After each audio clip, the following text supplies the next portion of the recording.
First ever factory outlet Mukunda jewelleries Kukatpally Khammam Kothapet Somajiguda Hanamkonda and Suchitra. నమస్తే రమగారు. నమస్తే జయ.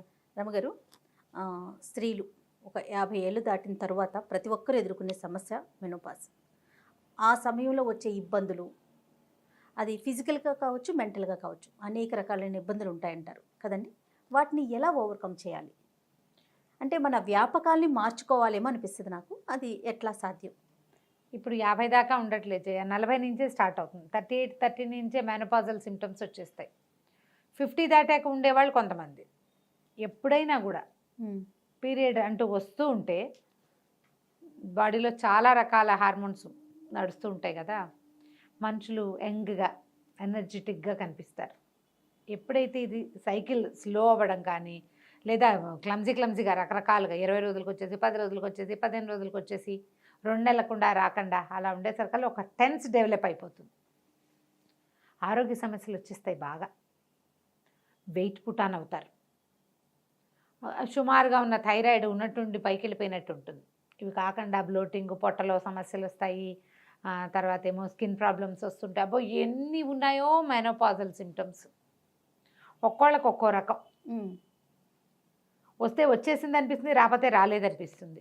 ఎక్కడికైనా వెళ్ళాలంటే టెన్షన్, ఫ్లో ఎక్కువైపోతుంది. లేదా ఏదో డిస్మెనోరియా ఇలా బోల్డ్ పేర్లు ఉన్నాయి. అవును, నేను చదివినప్పుడల్లా అనుకుంటుంటాను, ఏమిటి డాక్టర్లు ఈ పేర్లని ఎలా గుర్తుపెట్టుకుంటారా దేవుడా. రకరకాలు. అది మనకి ఒక నిగూఢంగా అలా బాధిస్తూనే ఉంటుంది లోపల. ఈ ప్రెషర్ని అణుచుకుని ఉండటం కష్టంగా ఉంటుంది. ప్రెషర్ చాలా ఎక్కువగా అనిపిస్తుంటుంది ఒక్కొక్కసారి. ఎక్కడికైనా వెళ్ళాలంటే ముందు డేట్లు చూసుకోవాలి.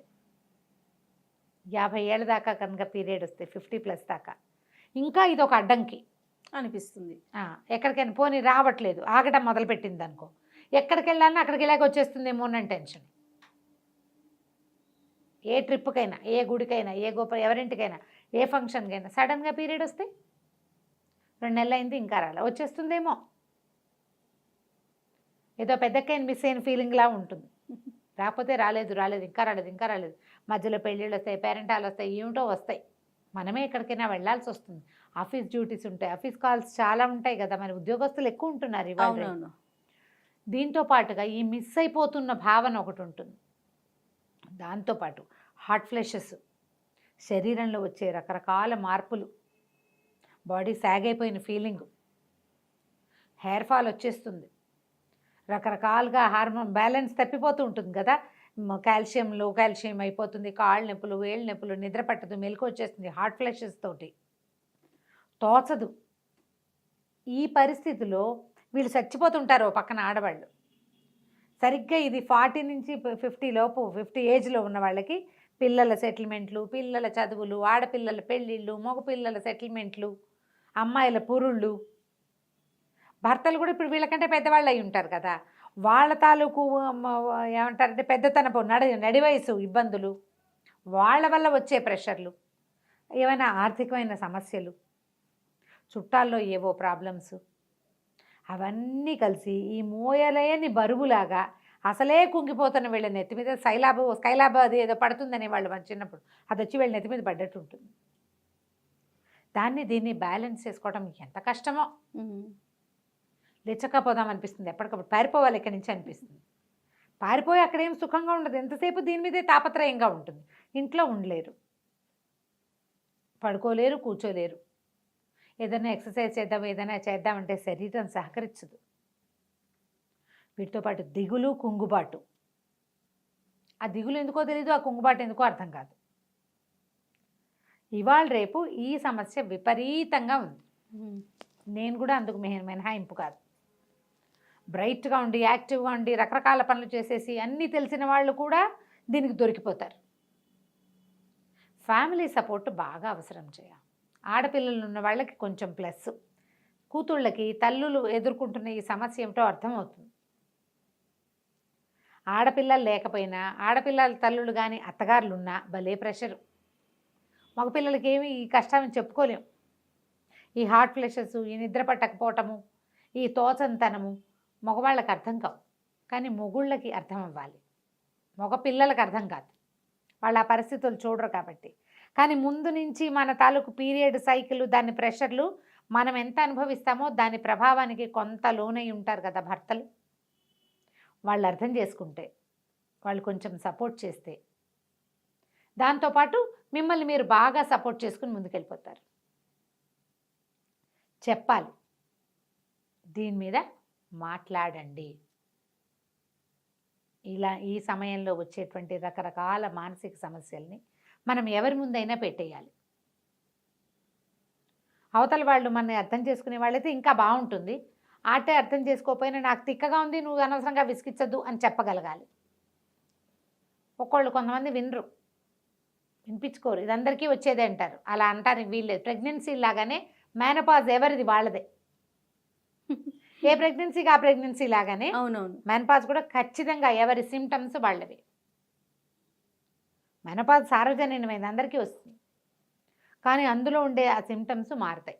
భార్యలు ఈ ఏజ్ వచ్చాక వాళ్ళు విసగటగా ఉంటున్నా, ఇదివరకట్లాగా పని చేయలేకపోతున్నా, ఏదైనా బాధపడుతున్నట్టుగా ఊరికే అన్నిటికీ ఏడుస్తారు. ప్రతిదానికి ఏడుస్తుంటారు, కుంగిపోతారు, భయపడతారు. పిల్లలు ఎక్కడికైనా వెళ్తే టెన్షన్, ప్రెషర్ ఫీల్ అయిపోతూ ఉంటారు. వీళ్ళని ఒకసారి ఒక గైనకాలజిస్ట్ దగ్గరికి చూడాలి, తీసుకెళ్ళాలి, మాట్లాడించాలి. ఇదంతా సహజమైందని, ఇక్కడ ఇలాగే ఉంటుందని వాళ్ళకి అర్థం అవ్వాలి. అర్థమైతే అర్థం చేసుకుని తెలివిగల వాళ్ళు ఉంటారు చూడు కొంతమంది, మనమే దూకాలన్నమాట కార్యరంగంలోకి. నాలాగా నేను నా ఇబ్బందిని నేను అధిగమించడానికి ట్రై చేస్తూ ఉంటా. అవునవును, లేదా అక్కయ్యలతో ఏదో మాట్లాడుకుంటా చెప్పి ఓపెన్ అప్ అయ్యాక కొంచెం ప్రెషర్ తీరిపోతుంది. అవునవును, ఇది కరెక్ట్ అండి. ఓపెన్ అయితే ప్రెషర్ తీరుతుంది. మనం మాట్లాడుకున్నాం అనుకో, అసలు అవకాశం లేకపోతే పాపం ఇబ్బంది పడతారు. మీతో మీరు మాట్లాడుకోండి. రైట్. అసలు ఏమిటి, నా సమస్య ఏంటి, నాకేం భయంగా ఉంది.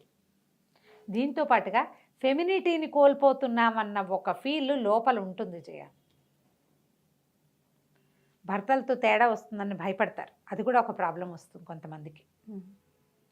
దీన్ని అధిగమించాలంటే ముందు మనని మనం యాక్టివ్గా ఉంచుకోవాలి, మోటివేటెడ్గా ఉంచుకోవాలి. మనకు మనమే మోటివేట్ చేసుకోవాలి ఎప్పుడు. ఏం లేదు, ఇదంతా సహజం, పెద్దకైనా మిస్ అవుతున్నామని కాదు అని అనుకోకూడదు. జాగ్రత్తగా చేయాలి. ఇప్పుడే మీకోసం మీరు తింటాం, మీకోసం మీరు నడవటం, ప్రజల కోసం, జనాల కోసం, వాళ్ళు ఎవరినో మెప్పించడానికి ఏం చేయొద్దు. మిమ్మల్ని మీరు మెప్పించుకోండి, శవాష్ అనుకుంటుండండి ఎప్పటికప్పుడు, నేను చాలా బాగా చేశాను. బలవంతంగా అయినా రోజుకు ఒక కొత్త పని పెట్టుకోండి. ఓపిక తెచ్చుకో, ట్రై చేయాలి. ట్రై చేస్తేనే, ఎందుకంటే ఈ సముద్రాన్ని ఒక్కసారి దాటేస్తే ఒక గంతులో దాటగలుగుతాం. లేకపోతే ఇది నెవర్ ఎండింగ్ ప్రాసెస్, అట్లా పొంగుతూనే ఉంటుంది. మీరు ఎప్పటికీ ఒక క్రిప్పుల్లాగా, పనికి మాలిన వాళ్ళలాగా మిగిలిపోతారు. అనారోగ్యం మిమ్మల్ని కుంగదీసేస్తుంది, వృద్ధాప్యం మిమ్మల్ని లాగేసుకుంటుంది, అందులోకి కూరుకుపోతారు. బురద అది, అందులోకి అడుగు పెట్టద్దు. ఆ బురదని తెలివిగా దాటేసేయండి. ఇది చాలా సహజమైంది.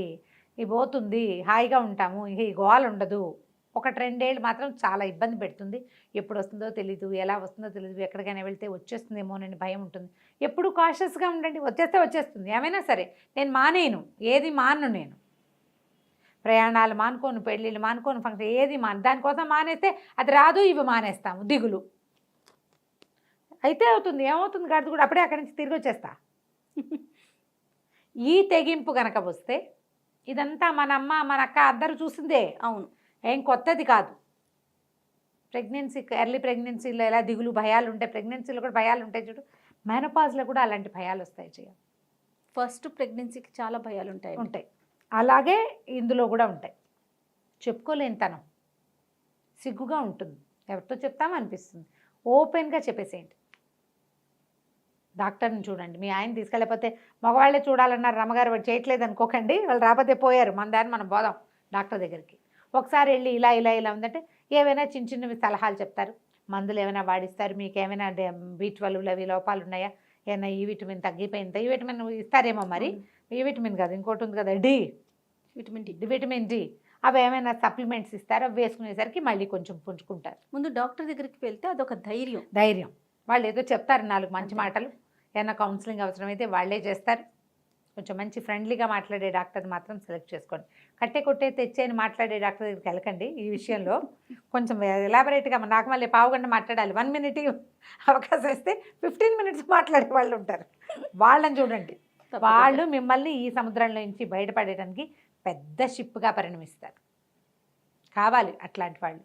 ఒకసారి దాని మించి దూకేశాక తర్వాత ఏమీ ఉండదు. అనారోగ్యాలు ఏవో కొంచెం ఏజింగ్ ఎలాగో ఉంటుంది కదా, ఏజ్ని మనసుతోటి జయించండి మొదట. మనకంటే పెద్దవాళ్ళు యూట్యూబ్లో ఎంతమంది ఉన్నారు, అమ్మమ్మలు బ్రహ్మాండంగా చేసేస్తున్న వాళ్ళు, వాళ్ళందరినీ చూడండి, మోటివేట్ అవ్వండి. మన క్లాస్మేటే చక్కగా చెంగమని అన్ని చోట్లకి వెళ్ళిపోతుంది, మోటివేట్ అవ్వండి. అట్లా ఎవరైనా మనకంటే బెటర్గా చేస్తున్నారనిపిస్తే వాళ్ళని చూసి మోటివేట్ అయ్యి ఈ కష్టాన్ని ధైర్యంగా సాహసోపేతంగా దాటేసేయండి. డాక్టర్ని మాత్రం తప్పకుండా చూడాలి. రైట్ రమ్మ గారు. నమస్తే.